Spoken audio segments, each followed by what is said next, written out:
So ayan, magandang araw sa inyo lahat mga pare, welcome back again sa ating munting channel, no. So for today's video, meron tayong ginagawa ngayon, bali isang Samsung scrollless type siya. Yung model niya is ano siya, nasa labas kasi yung cover nito kasi binuksan na natin yan. Kasi medyo mahirap din buksan yung mga ganitong unit, no, kasi wala po siyang screw. Yung merong screw is yung kanyang stand lang. So bali ano, ayan, gumana na po siya. Ayan, nakuha na po natin yung problema, nagnormal na po yung unit natin. Yung problema nito is auto protect kasi siya. Lalabas yung parang magdidim yung kanyang panel, yung kanyang screen, tapos patay, then on na naman, then patay, on and off problem. So kasama na yan sa protect problem, no. So mga ganitong unit, ayun, no, isang LVDS cable, ito yung kanyang mainboard, ito yung kanyang power supply.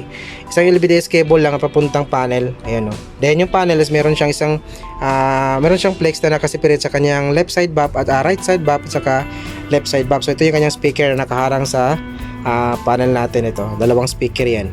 So bali yung ginawa natin troubleshooting is ano, naisolate natin yung kanyang right side by hanging the flex. So nung mahang natin to, so ganun pa rin yung problema niya, wala pa rin pagbabago, no. So ang ginawa natin is hinang natin yung kanyang LVDS cable na galing sa may mainboard. So bali wala na pong connection yung ano natin, panel tsaka mainboard. So nagtuloy-tuloy yung kanyang andar. So magkaka-idea ako na dito sa may left side natin yung problema. So yun nga, yung binaybay natin is meron tayong nakitang mga swapping at saka clock signal, yung CKV lines at saka LC1 LC2, yung kanyang swapping voltage. So dito siya, oh. Ayan, kita nyo ba? Medyo malabo. Ayan, ayan, oh. Bale yung tinanggal natin dito is yung kanyang LC1 LC2 lang. Meron naman siya connecting link na resistor, 821 yung kanyang number. So kita ba? Ay, hindi kasi makita, malabo yung camera natin. Ayan, oh. Ayan, oh. LC1 LC2 yung may parang kulay gold na test point, yan yung ating LC1 LC2. Tapos bago papasok yan sa mic up natin, ito papuntang panel, meron siyang connecting resistor na 821 yung number niya. Then hinang po natin yan para maputol yung LC1 LC2 na papasok sa may source scope natin papuntang panel. And then nagnormal na po siya. Ayan, nagnormal na po yung unit natin. Bali LC1 LC2 na po yung tinanggal natin dito. Ayan, hindi natin pinakilaman yung kanyang clock signal, yung kanyang CKV lines.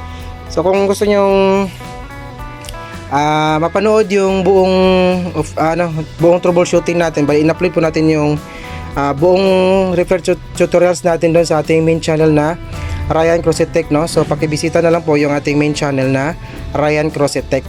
Ayan, so hanggang ito lang siguro yung update natin, bali recap sa ating ginawa ngayon. Kasi iba naman yung viewers natin dito sa ating second channel at saka sa ating main channel, no. So baka may maligaw dito sa ating second channel is pakipuntahan lang po yung ating main channel na Ryan Crosset Tech. Doon po yung nalagay natin yung buong refer tutorials sa unit na ito. Ayan. So okay, so goods. Titest muna natin to ng mga ilang oras bago natin isara at paalam sa may-ari, no. So hanggang dito lang yung video natin. Maraming salamat sa mga nanonood, no. May God be with us always, and this is your service, the technician. See you in our next video.